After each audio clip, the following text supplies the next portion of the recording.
Email की गुड़िया की शादी थी। बारात किसी भी वक्त पहुंचने वाली थी। गुड़िया की जुदाई का सोचकर इमैल का दिल घबरा रहा था। घर की फिजा गीतों, कहतहों और खुशबुओं से महक रही थी। सहेलियां ढोलक पर शादी के गीत गा रही थीं और इमैल बावर्ची खाने की जानिब चली गई, जहां खानों की खुशबुएं मेहमान नवाजी का ऐलान कर रही थीं। अम्मी, बिरयानी पक गई? इमैल ने पूछा।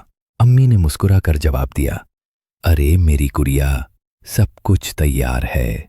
बिरयानी, रायता, कस्टर्ड, शरबत, सब कुछ। क्या बारात आ गई? नहीं, फरियाल ने कहा था कि 6 बजे पहुंचेगी। इमैल अभी बात मुकम्मल ही कर रही थी कि शोर की आवाज आई और वो जल्दी से बाहर भागी। इमैल की गुड़िया का सुर्ख शरारा अम्मी ने खुद सिया था। दुपट्टा इमैल ने अपने हाथों से गोटे से सजाया था।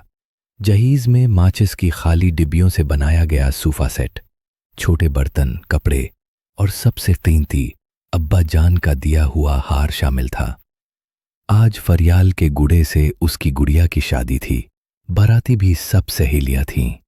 बारात का इस्तकबाल हुआ, निकाह का इंतजाम किया गया। इतने में फरियाल और रानी के दरमियान झगड़ा हो गया। रानी ने गुस्से से कहा, तुमने पहले मेरी गुड़िया का रिश्ता मांगा था, फिर धोखा दिया। फरियाल ने तकरार की, मेरा गुड़ा है, मेरी मुर्जी। दोनों में हाथापाई शुरू हो गई। माहौल बदतमीजी में बदल गया। अम्मी ने सबको डांटा और फैसला सुनाया, ऐसी वादा खिलाफी बर्दाश्त नहीं, शादी मनसूख। फरियाल गुस्से में चली गई। इमैल ने अपनी जख्मी गुड़िया को देखा तो आंखों में आंसू आ गए। अम्मी ने प्यार से कहा, अच्छा हुआ, असल चेहरा सामने आ गया।